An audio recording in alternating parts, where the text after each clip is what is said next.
مسئله زنان در منطقه خاورمیانه مسئله بسیار حادی شده است. مسئله اسلامگرایی برده‌کشی و زجر دادن و نابودی زنان را دنبال داره. در کشور افغانستان، کشور همسایه و برادر ما، در 28 اسفند ما یک بانوی جوان 28 ساله به نام خانم فرخنده فقط به این اتهام که قرآن را پاره کرده است در خیابان مورد حمله مردان قرار میگیرد، تکه تکه می شود و بعد جسد تکه تکه شده را به کنار رودخانه برده آتش می زند. این مسئله جهان را تکان داده. در یک کشوری مثل افغانستان زنان در مقابل مردان می ایستند و آن اتفاقی می افته که تقریبا در اسلام عرف نیست. زنان جنازه را بر دوش می کشند. این یک انقلاب بزرگ در منطقه و در افغانستان است، خصوصا کشوری که این چنین زنانش زیر است. در این رابطه با دکتر ساغزایی رئیس کنگره ملی افغانستان به گفتگو می نشینیم. درود بر شما، روز شما خوش و سال نو بر شما. فرخنده باد. تشکر از شما آقای فرخنده. سلام به شما و همه بینندگان تلویزیون شما و فريق شما و تمام هموطنان حزب لیبرال دموکرات و مشروطی ایران تقدیم می‌کنم. من در خدمت شما قرار دارم. مسئله‌ای که در افغانستان اتفاق افتاد، مسئله کشته شدن این خانم جوان، خانم فرخنده و وضعیتی که زنان درش به وجود آوردن، یک انقلاب بزرگه به نظر من. در افغانستان زنان به پا خواستند و این تحولی که پیدا شده رو چگونه می‌بینیم و چگونه اینو باید بیشتر بستش بدیم و به کجا باید ببریمش؟ خب ما می‌خوایم بگوییم که ریشه های اصلی خشونتی که امروز در افغانستان به وقوع پیوست، اساس و بنیادش موضوعیت همین چند دهه نظام های ایدئولوژیک و نظام های توتالیتر و دیکتاتوری بوده. نام مذهب اختلافات مذهبی دامن زدن، اختلافات قومی دامن زدن. یعنی در کشور ما این نظام های دیکتاتوری و ایدئولوژیک خشونت سنت های خشونت مروت ساختن و بالاخره مردم هم در نتیجه از این نظام ها رفتن به طرف فساد و به طرف خشونت.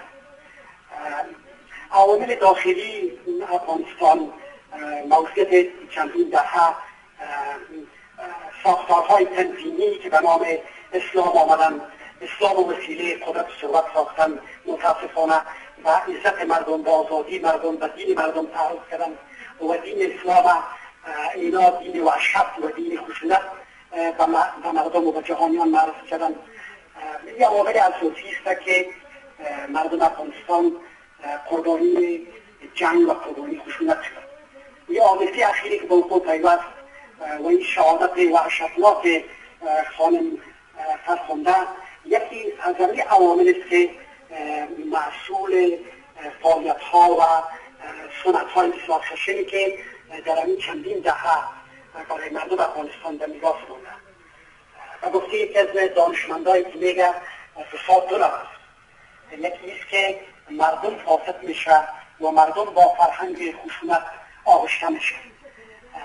این میگه علاج پذیر است، امکان داره که علاج شود.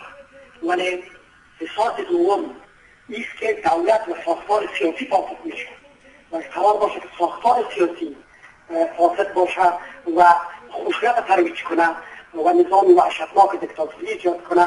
این خیلی دیگه تغییرات نباید در ساختار سیاسی، خیلی دیگه ساختار سیاسی سالم که مدافع آزادی و مدافع صلح و مدافع پیشرفت و حقوق بشر نباشه، خشونت از جامعه دور نمیشه. بنابراین اوضاع داخلی افغانستان در چند دهه در موجود نظام‌های توتالیتر و دیکتاتوری حوالی تمام خشونت ها هستند.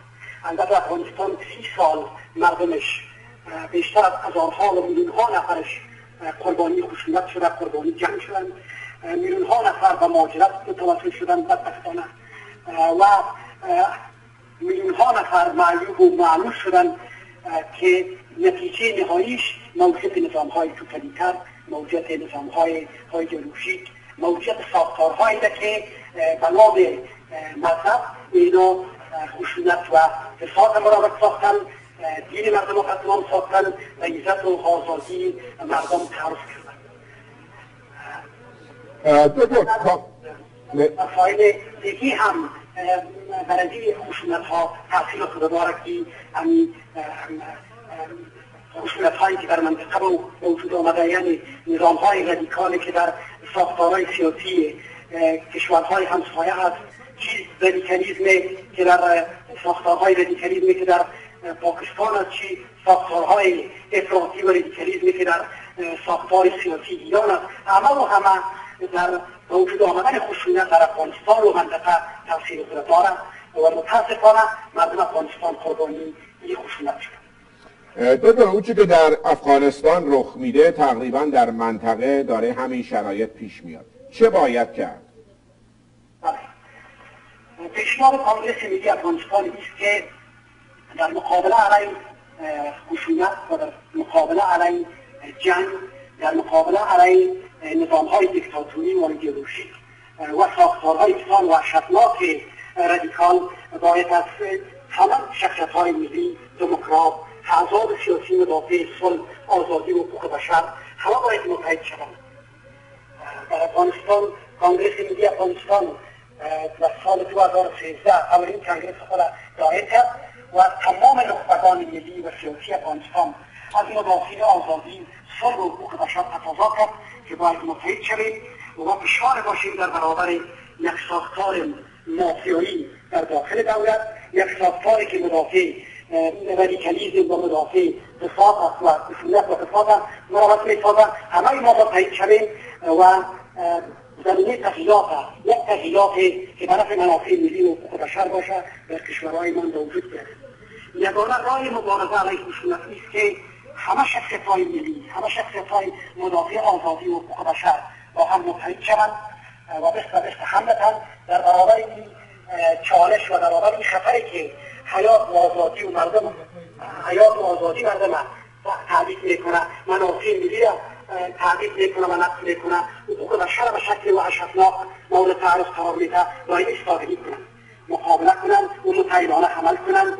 اینا اتحادهای ملی خود با شخصیت‌های آزادی‌خواه و ملی کشور خود ایجاد کنند و آقازا برای مقابله علیه توطئه‌ها و دست‌های سرکت‌های رادیکال‌های منطقه وجود نه. ضرورت یک اتحاد منطقه‌ای هست. شما در جریان هستید که در سال گذشته کنگره دعوام حزب لیبرال دموکرات ایران و شهر قندوز دایر شد که بسیار از شخصیت‌های ملی و دموکرات و لیبرال دموکرات‌ها از کشورهای مختلف دنیا در اونجا وجود پیدا کردند. و او که رهبری حزب لیبرال دموکرات مشروطی ایران، رهبری کنگره ملی افغانستان و دیگر شخصیت‌ها، دانشمندان، پروفسوران، دکتران همه تصمیم گرفتند که ما یک اتحاد نیرومند منطقه‌ای را که متشکل از شخصیت‌های مدافع صلح و آزادی و حقوق بشر باشد و هر چیز زودتر این اتحاد به وجود بیاریم و کنگره بزرگ در برابر رادیکالیسم و در برابر فساد و در برابر خشونت و نظام‌های رادیکال و ایدئولوژیک ایجاد کنیم. دکتر، از شما خیلی متشکرم و به امید اون که در برنامه‌های آینده هم بتونم با شما صحبت کنم و از دانش و آگاهی شما بهره ببرم. تشکر. ممنون، متشکر از شما هم. با امیدی که ما بتوانیم یک روزی و کشورهای خود صلح برگردانیم، آزادی را برگردانیم و او که مقام شخصیت انسان مورد احترام قرار بدیم. درود بر شما. مرسی.